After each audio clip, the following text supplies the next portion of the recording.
There we go. All right. Can everybody see my my display here? Quiz questions. All right. So this, I think everything went pretty well for this. So we can just go over it just to make sure that everyone's on the same page. So the idea first of a linear transformation versus non-linear. What's the difference? Who wants to volunteer what they wrote down?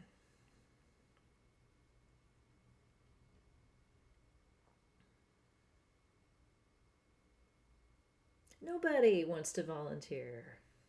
I can go for this one. Please. So I said, per consulting my notes, that it's a transformation to the mean of a variable that changes all of its values evenly. That's a linear, and a nonlinear changes a variable's values unevenly. And that the linear transformation, it makes it more interpretable for people who are. Yeah, so you can change a variable's mean, variance, or both in a linear transformation, but the key idea is that it doesn't distort the information in any way. It doesn't spread people out further or condense them. That's what the idea of an even transformation is my word for that. Specific instances of linear transformations, if you take, say, number correct and convert it to a percentage correct, if you do what's called centering a variable, which we'll talk more about today, the idea of subtracting a constant so that 0 is within the scale of the new variable, that's important when you're using that variable as a predictor in a model. And also z-scoring as an example of a linear transformation, yes. So, but z-scoring is only one kind. Linear transformation is the more global concept. Z-score transformation is a particular kind where you're transforming the variable to have a mean of 0 and a standard deviation of 1. However, that's not making it normally distributed. So that's a common misconception because Z is used for both of those things. Nonlinear transformations, several of you answered the question I didn't ask. When would we do that?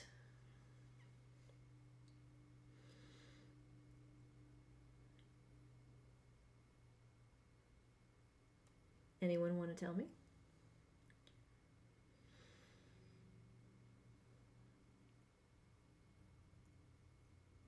Nobody wants to tell me. I'll try. Okay, try. You would do a nonlinear transformation when you want to account for something like an extreme outlier, or you want to create an unbounded version of a bounded variable. Those are the two that I had given. Those are the only two that I can think of. Let's put it that way. There may be others. The unbounded thing, that comes into play whenever you are predicting a variable that's an outcome that has boundaries. It also comes into play in constructing confidence intervals for a correlation that has boundaries. There's a nonlinear transformation known as Fisher's R to Z that is used to extend the boundaries of the correlation coefficient so that you can compute a confidence interval that's unbounded. And yeah, if you're concerned about extreme values, if there's skewness or outliers in the data and you want to reduce the influence that those faraway cases would have, transformations like a natural log or a square root will reel in those cases. One of you asked me about negatively skewed data instead. You'd have to flip it. So all of the transformations that I'm aware of that would reel in extreme values work for positive skewness only. If it's negatively skewed, you would have to reverse the variable and then do the transformation and then reverse it back, which is a pain. It's better not to mess with your data if you don't have to. It would be better to do it within the context of a model, but that's another class. So any questions on that one? All right, then in null hypothesis significance testing, what is the role of the null? So this one, I think most of you have the idea of this as a concept, but there was a few glitches in terminology. So the null hypothesis is a expected value of a statistic. So it's the population parameter. So that could be like a population mean or a population correlation. It's your reference value.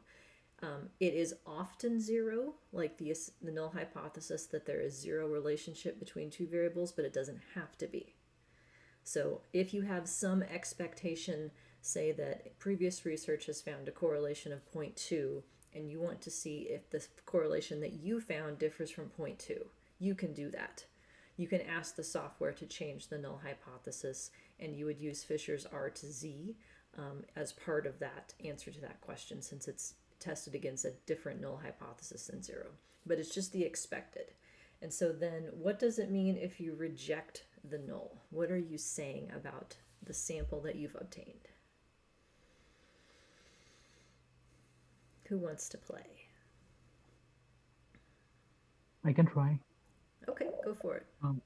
So what I wrote was that when we say that we are retaining a null hypothesis, we would be saying that it is sufficiently expected to get an observed statistic that extreme if the null hypothesis was true. Yeah, so that's a retain example. Reject then. Jerome, you had your hand up as well. Do you want to take that one? Sure. I put for rejecting the null hypothesis means that the p-value was less than alpha and the result was significant and unexpected.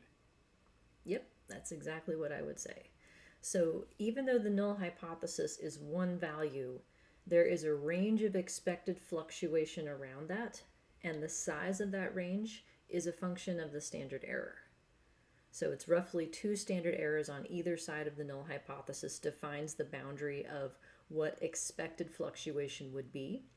And then the outside of that, the tail region, is the probability that you would find a result that's more extreme than what you found. So the retain is when it's within expected fluctuation, reject is when it's outside, sufficiently unexpected. And in practice, you would never write, I rejected the null hypothesis in a paper. You would say, I have a significant correlation, or I have a significant relationship between these variables as indicated by my chi-square, things like that. All right. Questions or comments on that one? Can I ask a question, Lisa? So Sure. that's just like a way to understand what we're talking about then, but it's not necessarily something that's like translatable in papers. Is that correct? Like it's something so we understand what we're doing, but how come we don't write it out, I guess? Rejecting the null hypothesis is, I guess, a formal way of presenting the logic of what you're doing, but in terms of why you wouldn't write it out is because it doesn't sufficiently answer the question. So typically you would state a research question as, are these two variables related to each other? And then, or you could state it as a hypothesis, I expect a positive relationship such that as, effort increases, output increases, or something like that. And then if you answer the question with, I reject the null hypothesis, it's like, and? Because you could reject it because you had it the right direction, or you could reject it because you got it wrong. Okay. Right? Like if you had a positive correlation as an expectation and you got a significant negative correlation, that's still reject the null hypothesis, but it's the wrong way. So you just need more clarity about what's actually happening. Okay. Mm-hmm. All right. Yeah, in practice, people would refer to the result as either significant or not significant, and that is the way people talk about it. Okay, I have something I made that I want to show you guys, and I will actually give it to you after class to answer the last question. Do I have it? Oh, my Dropbox is misbehaving. I don't have it in this one. One moment, folks. You get to see all of my file structures here as I get into last semester's class to get the thing I want, and we'll see if it opens hers. Otherwise, I'll have to do this a different day. It's going to open. Hooray! I use Dropbox for everything, and Dropbox has been very finicky with me recently.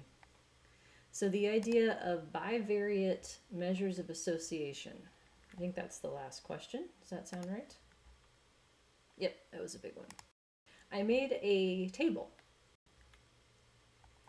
to go through this with everybody, because that way we can cover all the possibilities. So if you want to know if two variables are associated, The way that you would answer that question depends on what kind of variables they are. And there's the overall categories of quantitative and categorical. And within categorical, we have binary, ordinal, and nominal as kinds that I've differentiated here. So for instance, let me make this a little bit bigger. And I'm going to freeze the first row here. Okay, there we go. All right, can you see this with me? All right, see, this is where I would normally write on the whiteboard, and since I don't have a whiteboard, I can just type it in Excel. So we'll make this work this way. So if you have two quantitative variables, you want to know if they're associated, you would do Pearson correlation or Spearman correlation. Pearson is a linear relationship between the two original variables. Spearman is a linear relationship between the rank order versions of those, which you would do if you were worried about extreme values having undue influence. So either way, what you get directly is an effect size. So the thing that comes out of the analysis first, the R, or the row as it were, is a measure of effect size.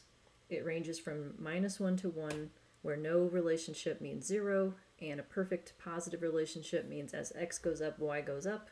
Negative relationship as x goes up, y goes down. We then take that R, and by we, I mean the program, and convert it into a test statistic, which is t. And t is a function of two things. One of them is correlation. Do you remember what the other is? How do I get from an R to a T? What else do I need to know?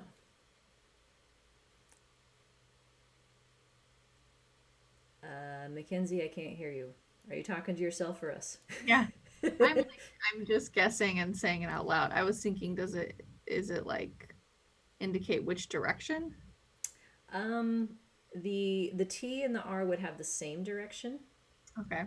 And so from that perspective, that's not another piece of information, but there's one more thing you'd have to know to go from R to T. How do I know if a correlation is significant?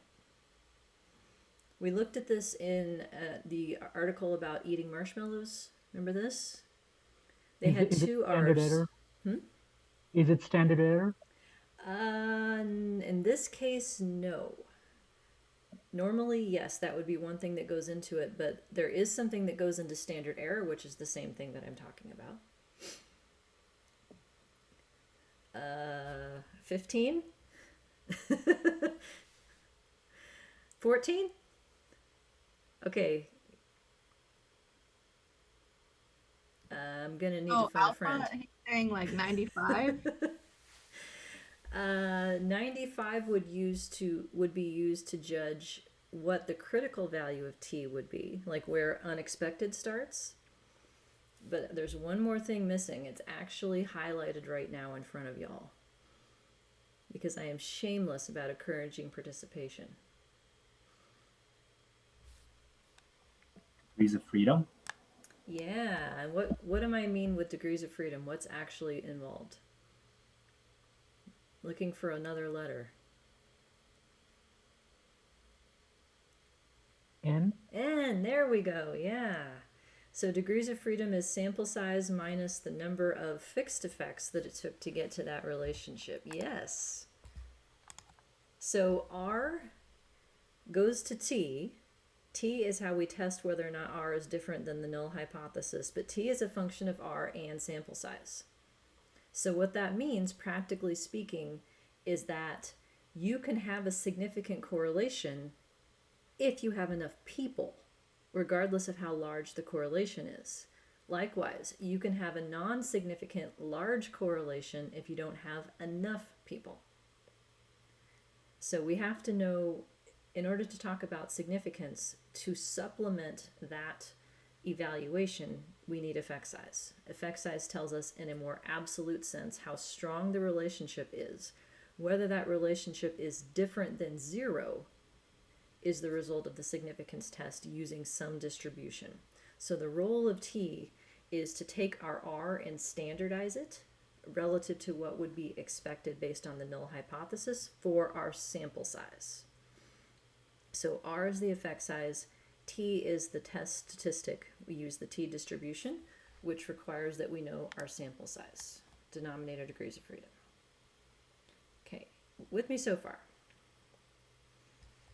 So if I had ordinal and ordinal, or if I had ordinal and quant, same thing. Spearman, effect size directly. T is the test statistic, which takes R and N as its arguments. Binary and quantitative, that's still Pearson or Spearman.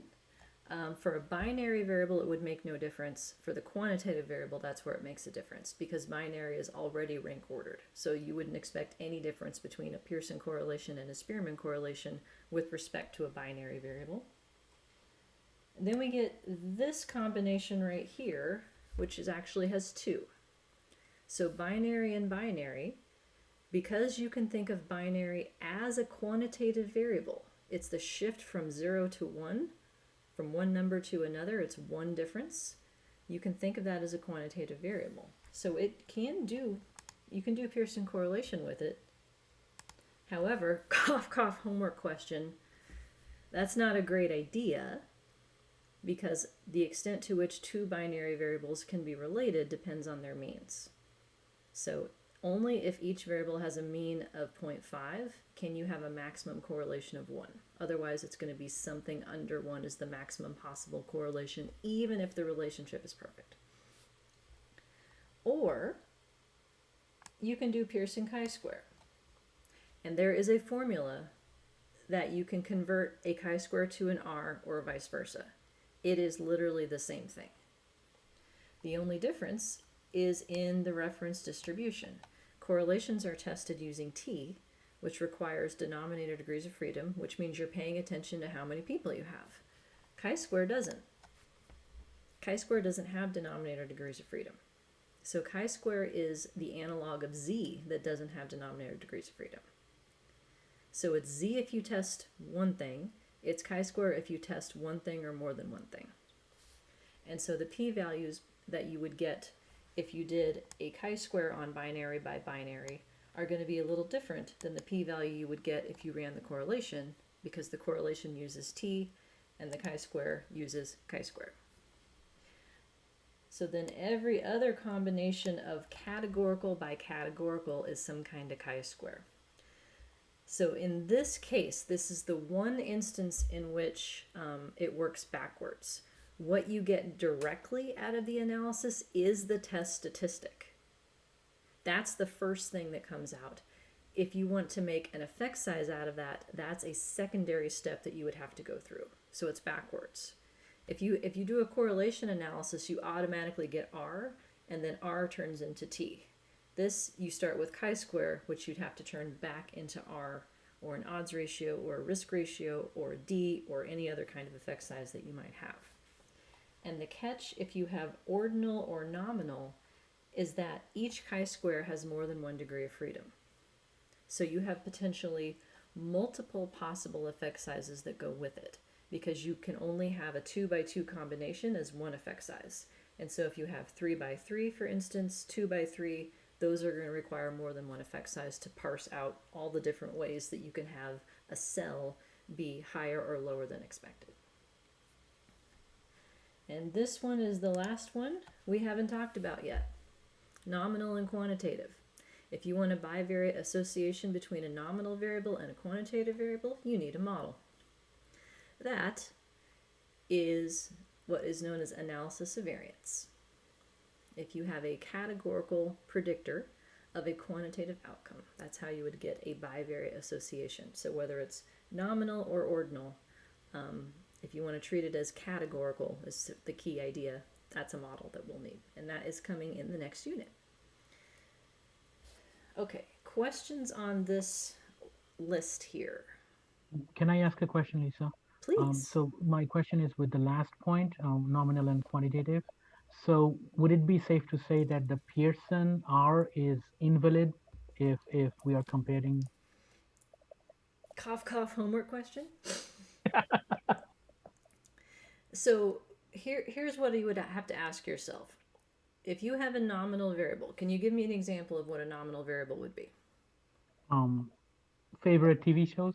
Yeah, like for instance, if you liked Paw Patrol versus Peppa Pig versus PJ Masks, which are all favorites in our house. Still, I could number those, right? I could say Peppa Pig is 1, Paw Patrol is 2, and PJ Masks is 3. Are those numbers? No, they're not. So does it make sense to think about as x goes up, something happens to y if x is not a number? Nope. So yeah. Nominal is not a number. Ordinal is not a number, but people really want to pretend like it is. So that's where we get into sort of a hazy middle ground. Comment, Stata will still find the correlation though. Yes, it will. SAS, Stata, R, SPSS, pick your program. It will do things that make zero sense if you ask them to. It's our job as the analyst to make sure we ask it to do reasonable things. And yeah, actually, in your homework, I think I asked you for the mean of a nominal variable on purpose to make that point. That yeah, there's nothing that the software is like, no. It's not going to tell you no. It's going to do whatever you ask. The only way it will tell you no is if you misspell the name of the variable. Then it will say, yeah, I don't know what you're talking about. So, all right, other questions? No? All right, then would it be helpful if I posted this for your reference? Okay, I will put it up on today's cell in the class website. And in the meantime, we can look at this lovely image here, and I can ask you my usual question. What do you remember from last time?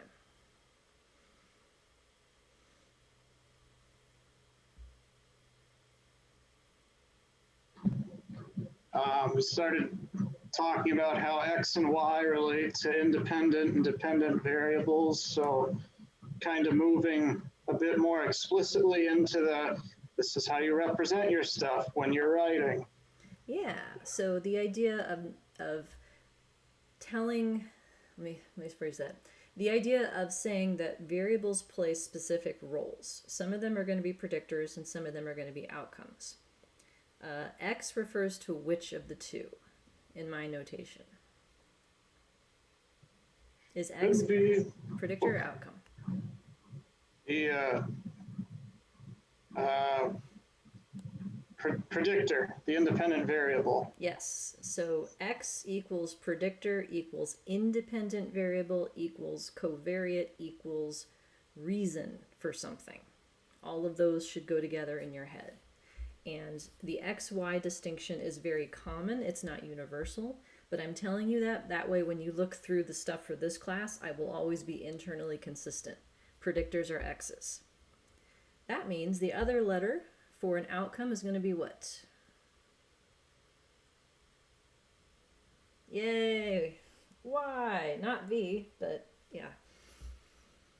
Yes, Y. Y is an outcome. Give me some synonyms for outcome. There's at least 2 I can think of. Dependent variable. Dependent variable, yes. Any others? Could you say like effects or never mind, I don't know where I was going with that. A thing that gets affected, you could say that. The result, so to speak. If the idea of a predictor is I cause, so to speak, then the outcome is the result. And I only use those with air quotes, by the way. If anyone's watching at home, I'm not suggesting that there's causality going on here, but theoretically, if you say that a variable is a predictor, you're thinking of it as a reason for something. The thing that it affects is the outcome. So outcome is synonymous with dependent variable, or DV for short. It's also synonymous with the word criterion in regression language. I usually say predictor and outcome because it is simpler. When you get into path analysis or structural equation models, predictors are exogenous variables and outcomes are endogenous variables. So there's another set of words that go with that. How do I know which is which?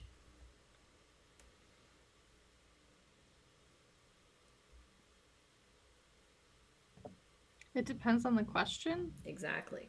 You decide. It depends on how you phrase the question. Now, there are certain variables that are probably never going to be outcomes, like chronological age.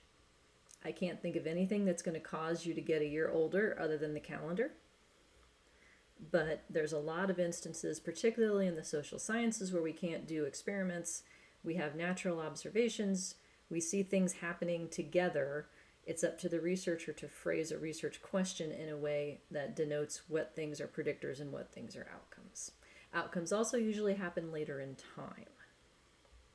So, for instance, I did a follow-up study to my dissertation, which was examining accident risk in older adults, and I had a research assistant call up everyone in my sample 5 years later and say, hey, have you crashed your car or gotten any speeding tickets or anything since you did my study 5 years ago? And I did a follow-up paper about that. So something that happened 5 years later clearly has to be an outcome, because it wouldn't make sense to have the future cause the past. So yes, it depends on the question, unless there are constraints in terms of time and space that would suggest something has to be an outcome or not. What is the name of the type of model we're going to be working with to predict quantitative outcomes this semester? 3-word phrase. General linear model. Yeah, general linear model. So model is the idea that we're going to have predictors and we're going to have outcomes, one outcome at a time in this class. General, do you remember what the term general means? It actually has a very specific meaning. That's what makes it funny. I didn't invent this language, I swear. I'm just the messenger. But the word general means that we are predicting quantitative outcomes whose residuals are supposed to be normally distributed. So what a residual versus the outcome is something we'll talk more about as this unit progresses, but that's what the word general means. It is meaning a model type that predicts a quantitative outcome whose residuals are supposed to be normal. If you have another kind of outcome, you need another kind of model. And instead, it would be generalized for a model to predict some other kind of outcome, such as a binary variable, a count variable, a skewed continuous variable, something like that. So the follow-up to this class I would recommend that is happening a year from now is generalized linear models, to learn how to do prediction for those kinds of outcomes as well. The linear part, what does that mean?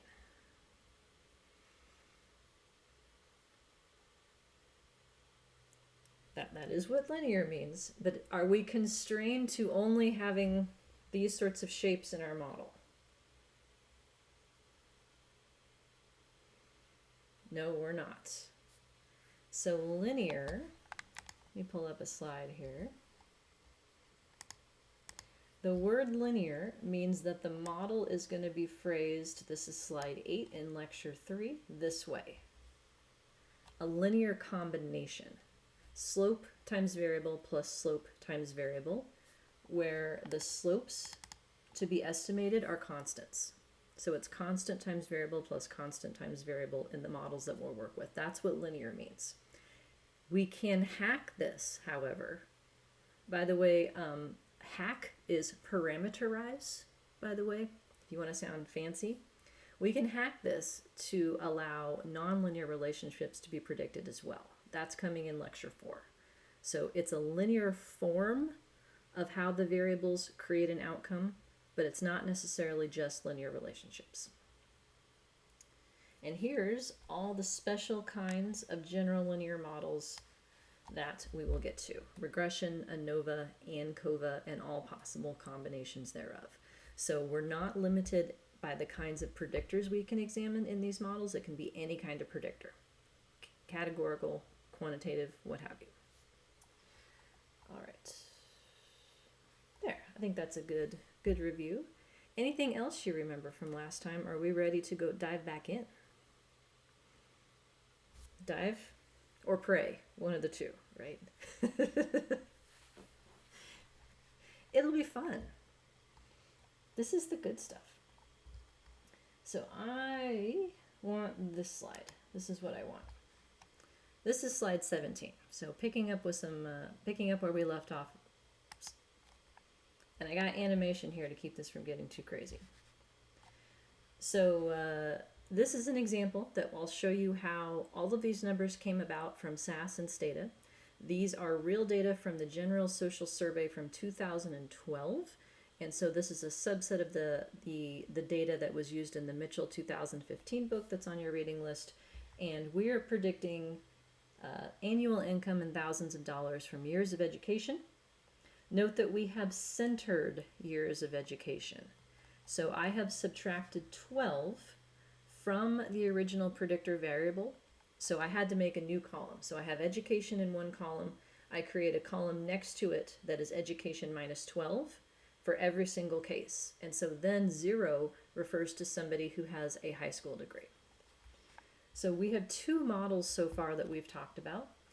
First, in the prediction shown by the purple line here, this is an empty model. So empty model means no predictors whatsoever. The role of an empty model is to tell us how much variance there is to be predicted in the outcome. So it's our worst possible baseline in terms of prediction, because what the empty model predicts for each person is just the mean of the outcome. So beta 0, that thing right here, that's my fixed intercept. The intercept is always defined as the expected outcome when the predictors are 0.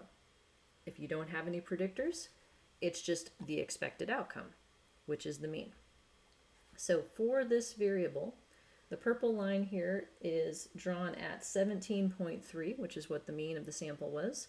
So this model says everybody is predicted to have $17.3 thousand, and that is clearly going to be wrong for everybody who's not on the mean. And so the E part right here, E sub I, which is one for each person, that's my residual. A residual is always defined the same way as well. A residual is how far off your actual outcome is from the one that's predicted for you. So we're going to try and predict this person right here, who is way above the mean, who went to 20 years of school. So let's call that master's?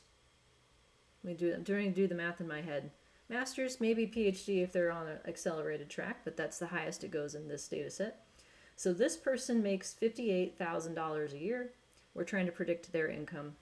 So predicting 17 is a very bad guess for this person. They are off from what is predicted by 41. So then we can compute for each person the residual and then find the variance across people of those residuals.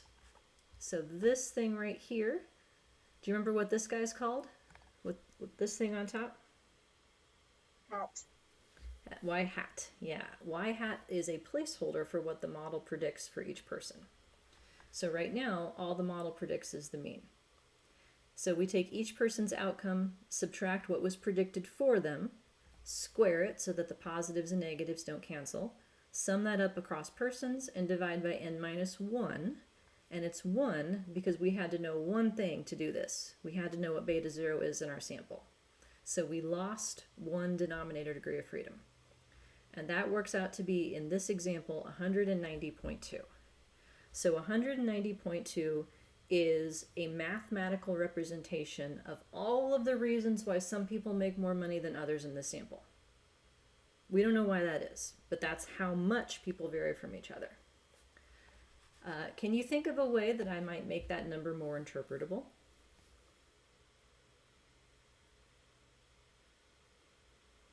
Because this is variance. Remember variance?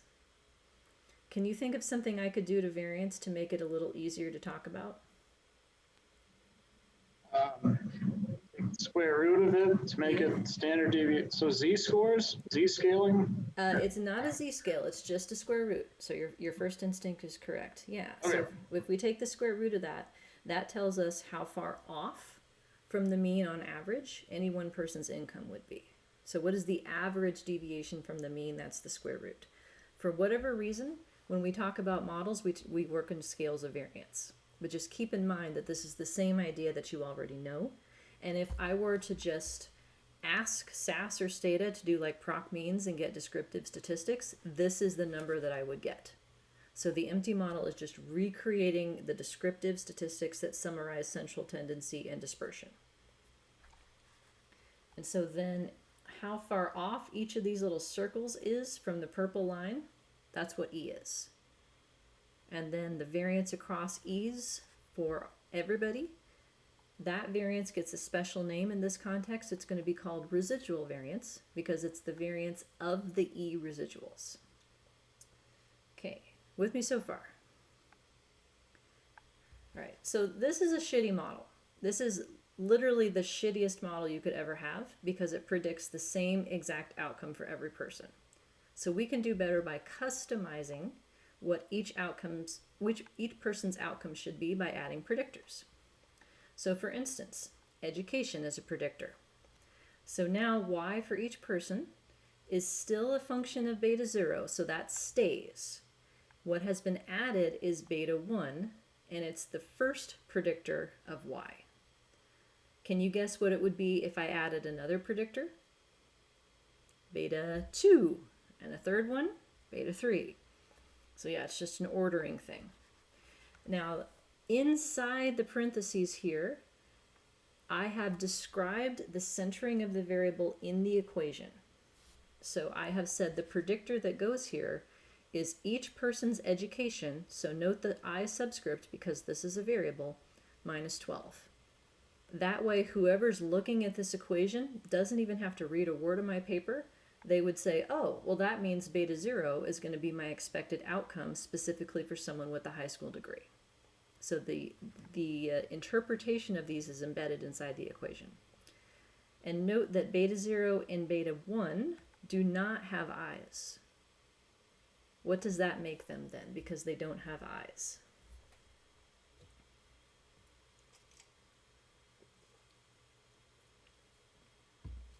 Is it constant? Yeah, they're constants. And in regression models, they often don't bother to put eyes on these things or not, but it's actually really important, especially when you get into more complex models, to know what's a variable and what's a constant. So beta 0 and beta 1 are going to be estimated as part of the model. And where those particular values that they're going to get come from is, this is Fayaz, you asked about this at the end of class last time. It's a process known as ordinary least squares estimation. These betas that the program is going to spit out are the ones that collectively make the residual variance the smallest. So the sum of the squared deviations, that phrase refers to the numerator here of variance. So you can figure out mathematically with matrix algebra where these things come from in this case. In more advanced models where things are not based on the normal distribution, there's heterogeneity of variance, or there's more than one kind of variance, the math isn't quite as simple. These things have to be found iteratively. But at this stage, it's actually just a matrix representation. Don't worry, I'm not going to make you learn that part. But in case anyone cares, it's X transpose X inverse X transpose Y. That's where the betas come from. SAS and Stata will tell you what they should be for any one data set. So in this example, this blue line then is what beta 1 predicts. And it works out that beta 1 is estimated at 1.8. So for this particular individual, because their education is 8, we would say that their predicted income level now starts at 14, which is what it would be for somebody with a high school degree, so the middle of this right here. We follow the regression line up here. So for every year of education, predicted Y goes up by 1.8. So it's a linear slope. So we get out here to this person. They're predicted to have $28,000 a year of income. That's way less than what was actually observed for them. So their residual is 30.4. So we're still way off, but we're less way off than we were before. And so then the question is, how much better of a prediction did we do than just having this flat line at the mean? So what we want to see happen is that the variance of the e's gets smaller as a function of adding predictors. How much smaller is going to be our indicator of model quality, which is going to be known as r squared. So that's coming later. But the key idea is that this 162 here, this is still residual variance. It represents all the reasons why some people make more money after controlling for their education. So what else is it besides education that predicts income? We don't know, but it's 162. And it's n minus 2 here because why? Not the letter, the question. Why is it n minus 2 here instead of n minus 1? Any guesses? 2 B's, we needed 2 things. Yep, 2 betas, 2 fixed effects. So that's the terminology that we use for the betas. Fixed means they're constants. Everybody gets the same.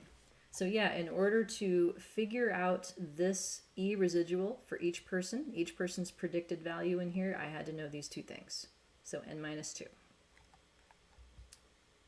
So then what we've done is take the total variation of this person from the mean and carve it up into how much was explained by the model, which is the part that's missing from the residual variance, versus how much is still unexplained. Why is there so much deviation around this regression line still? We don't know. We need more predictors to figure that out. Okay, how are we doing? All right. So all we have right now, this is a different way of expressing a Pearson correlation. That's what this is. Because this is still a linear relationship between 2 quantitative variables. The only difference is that we are working in unstandardized units. In this case, it's years and $1,000. So the only way that we would know what to do with these numbers is to know what the units refer to. Pearson correlation is a standardized measure of association, whereas this is unstandardized. So here are the things that we would want to know about any fixed slope that's being estimated in our model. So here's the vocabulary that goes along with these. So what should beta be? What value of beta is going to be best at minimizing the residuals collectively? That's what's known as an estimate. It's also sometimes called a point estimate because it's one number. So point means just like that, one. But just like we don't necessarily expect the same result for a mean across samples of the same size, we don't expect the same result for a slope either. So we need some way of assessing or indexing a slope's expected inconsistency across samples. And so this is the exact same idea that you already have, standard error. So standard error before, we were talking about the standard error of a sample mean specifically, right? Do you remember what a standard error of a sample mean is?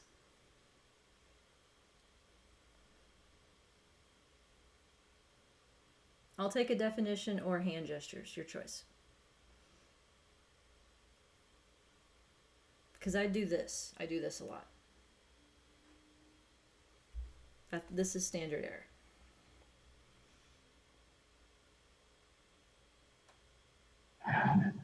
Isn't it like something as it relates from the sample to the population or vice versa maybe? Yes. So standard deviation was how far off any one case is from its sample mean.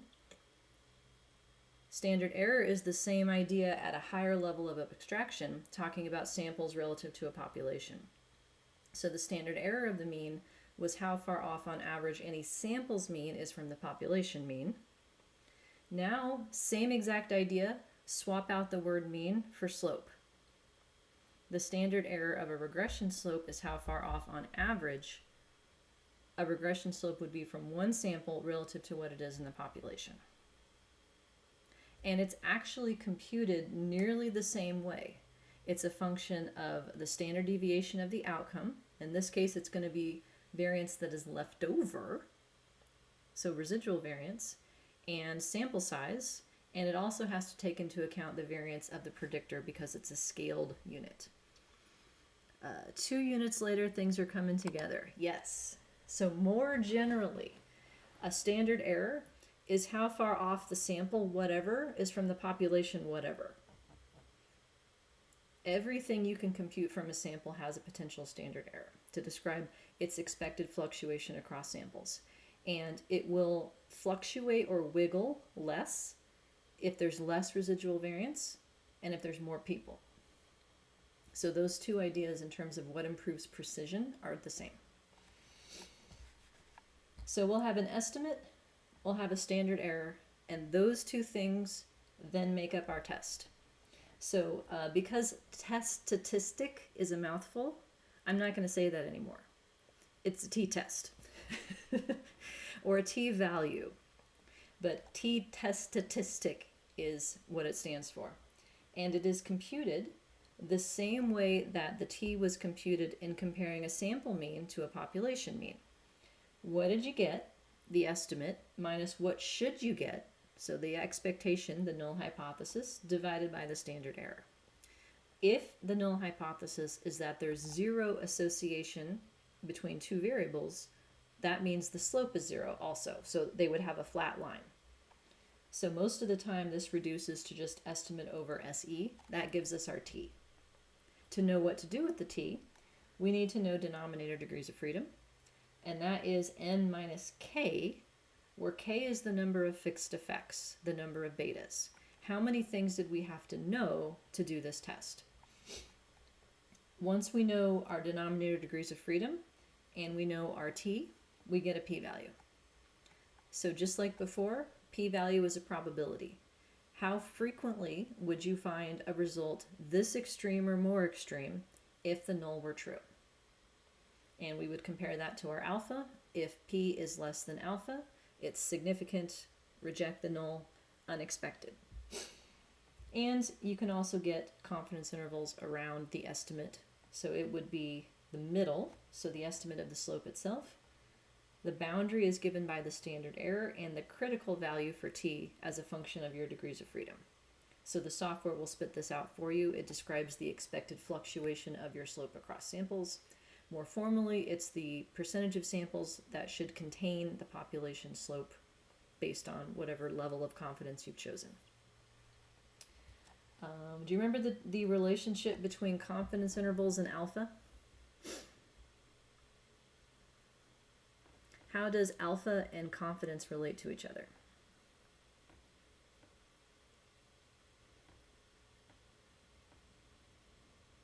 You can use a confidence interval to basically act as a hypothesis test. Because if your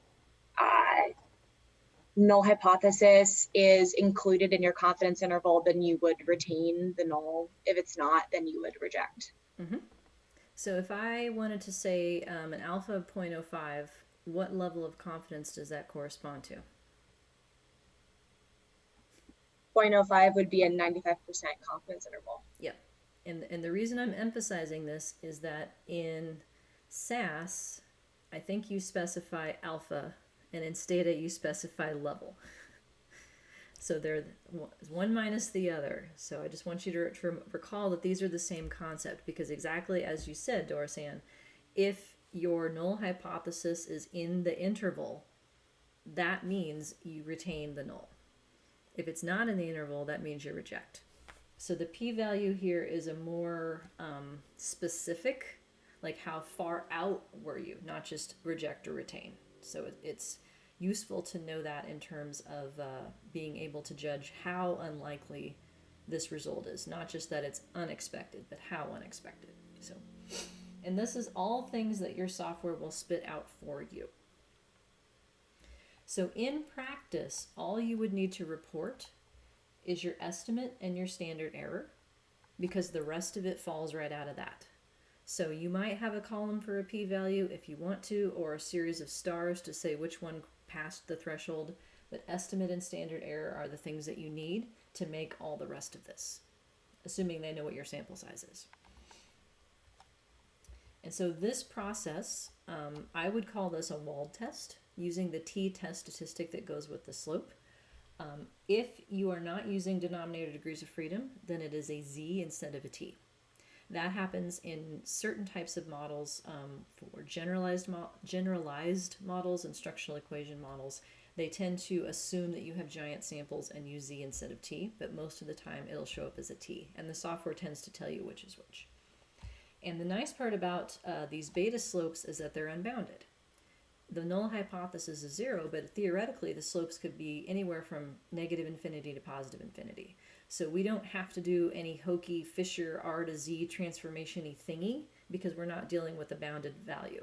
Slopes are unbounded, so we can directly get standard errors, we can directly get confidence intervals and that kind of stuff.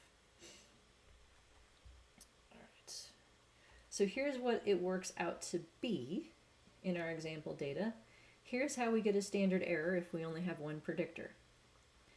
So 2 of these things are familiar to you. Previously, the formula for a standard error of the mean was standard deviation divided by square root of n. Guess what? Standard deviation squared divided by n, except in this case we're correcting for the number of betas that it took to get this down to the variance down to this number. The only other piece that's new is the variance of x.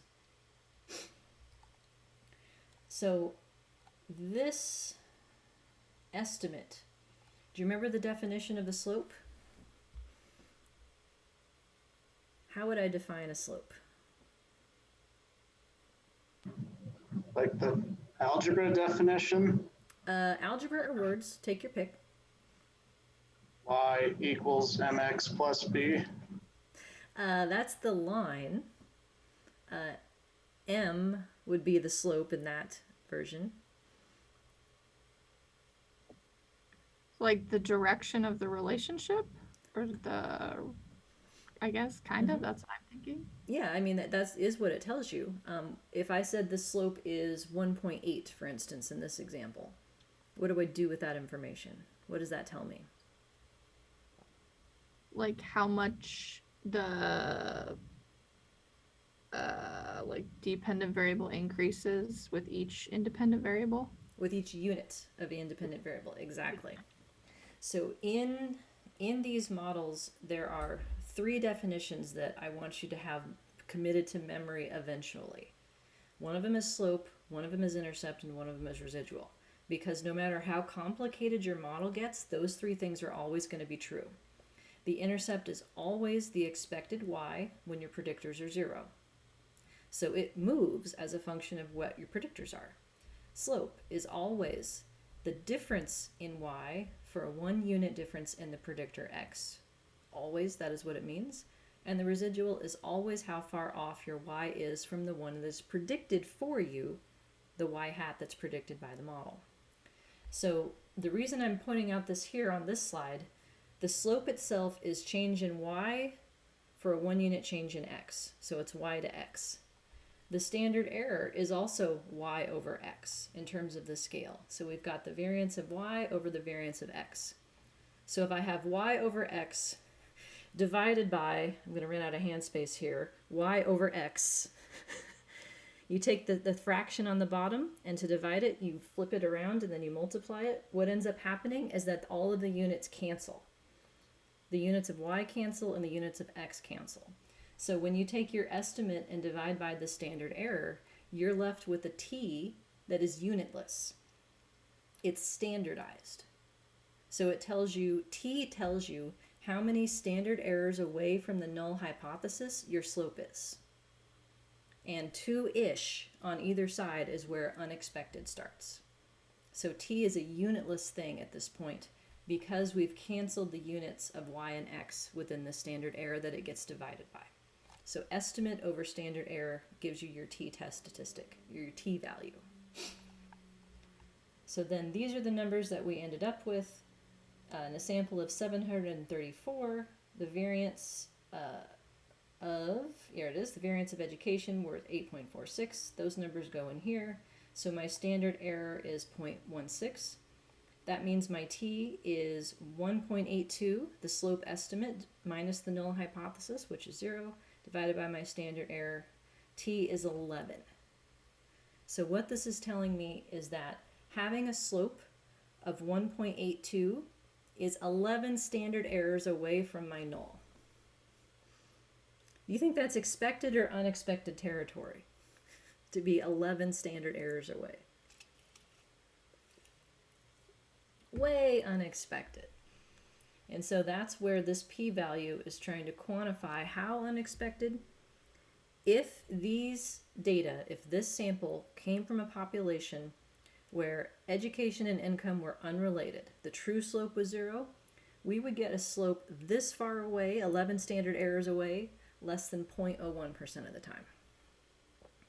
So it's not impossible that these things are really unrelated, but it's super hella unlikely.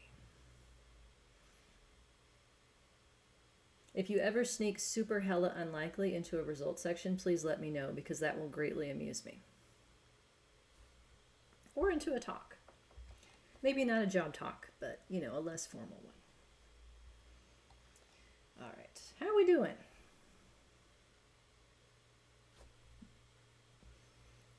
So all of this is exactly the same as Pearson correlation that you know of.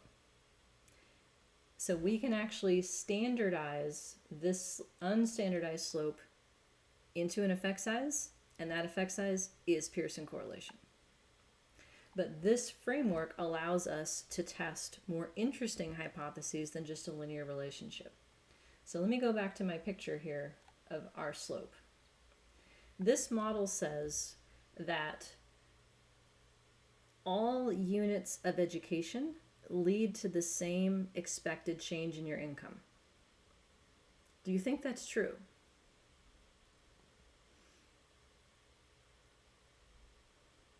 No, it doesn't work like that, right?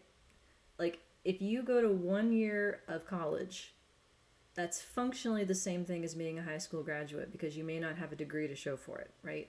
There's a bump, right? You get a bump from graduating high school. You get a bump from graduating with a bachelor's degree. You get a bump from your master's, and hopefully you get a bump from your PhD, right? Am I right? Hopefully? Yeah. But you know what you get for being ABD?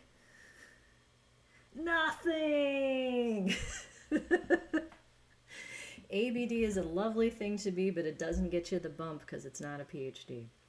So this idea of a line where you get credit somehow for every year of education, this is not realistic. So I'm going to show you these same data in another set of examples where we can actually carve up education as a predictor into the chunks that it is and look at the effect of education as a stepwise kind of function.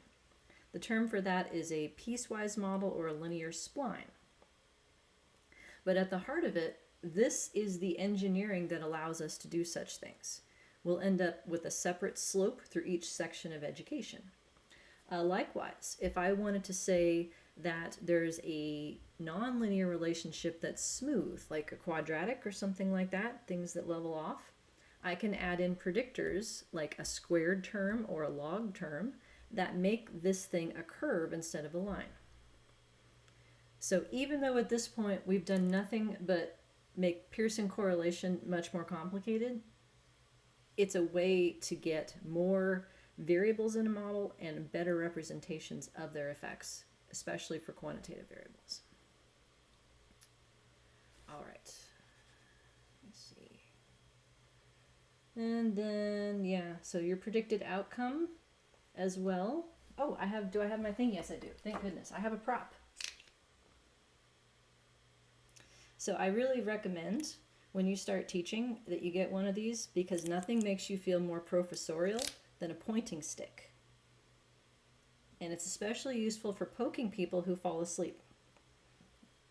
But anywho, this is a good, I got my pointing stick here. If I were to have a set of data and fit a slope through it, right? Watch where my hands are. They don't move very much as the slope moves. But if my hands are out here, the predicted outcome changes a lot more because it's far away from the center of the data. I think there's a word fulcrum. Is that the right word for this?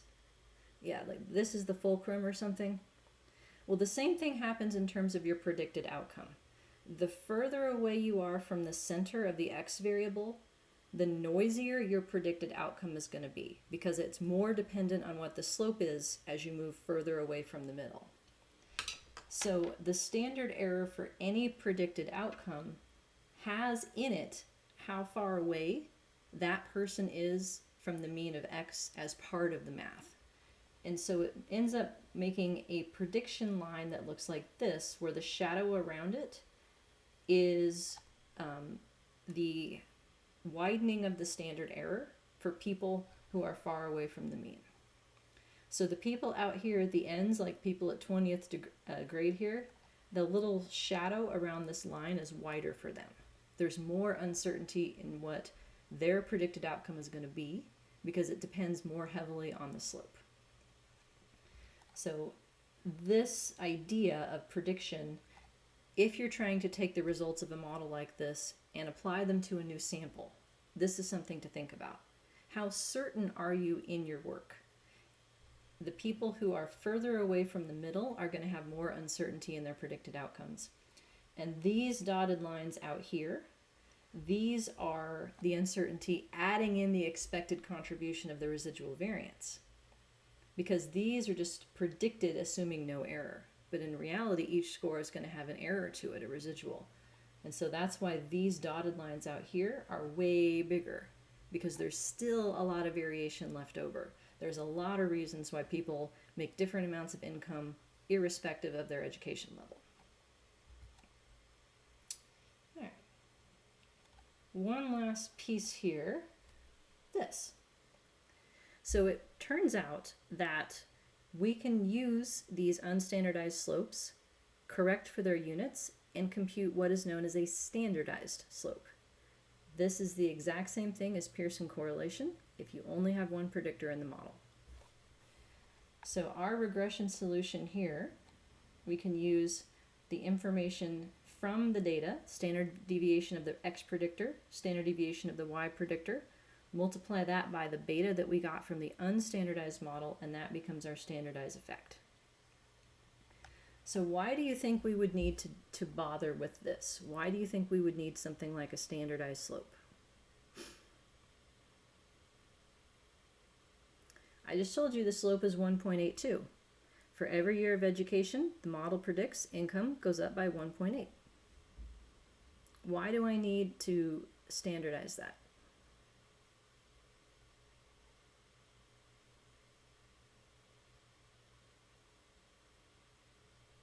Is it because of the unit being used? That we know 1.82 unit, what does that mean? Is it in meters? Is it in years? Is it in days? Yeah, so the 1.8 is completely contextual. Right? In this case, it's years and dollars. But is this a really strong relationship? I don't know, right? Like, it's in dollars and years. So this is unstandardized. We can find out from taking the estimate and divided by the standard error whether it's significant. But we talked about, like 40 minutes ago, what are the two things that go into T when you're testing a correlation?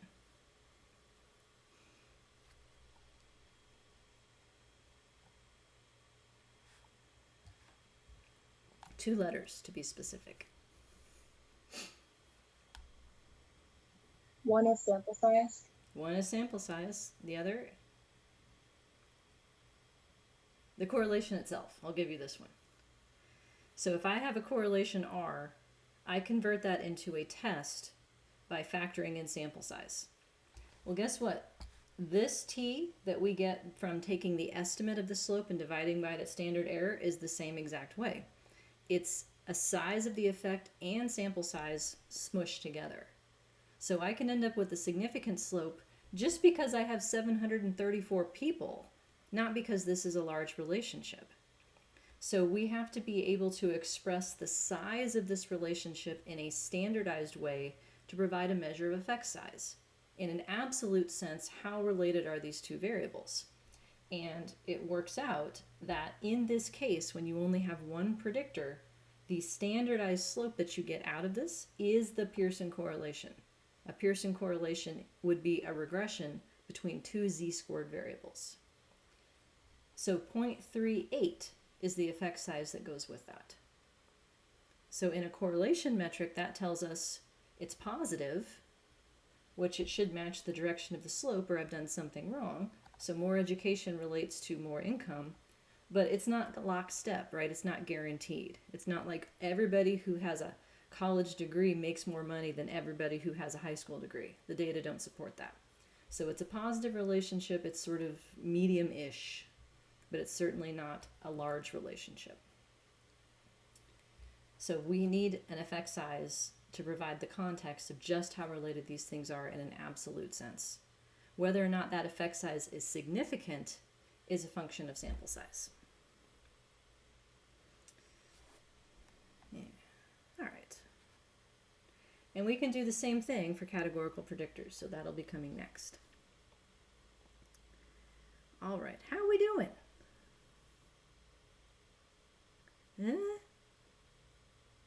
Yeah, that's the correct answer. So let me see here. Yeah, we're about out of time, so I think this is going to be a next time thing. Next time, I will show you how to make SAS and Stata do all of this for you. So welcome to SAS GLM and SAS Reg, because standardized slopes do not come out of GLM, but they do come out of Reg. Other things we need in GLM do not come out of Reg. And Stata, it's called Regress. So I'm going to teach you not only how to make the estimates for your model come out, but also how to get extra pieces of information that I wish I had known how to do when I was learning this stuff. Like how to get predicted values for any value of your predictor and how to get linear combinations of your model parameters. So those will be extra things that we're learning in this class that are non-standard. All right. Any questions before we adjourn for the day? No? All right, let me know if you need anything. Otherwise, I hope to see you Thursday. So take care of yourselves. Enjoy the weather.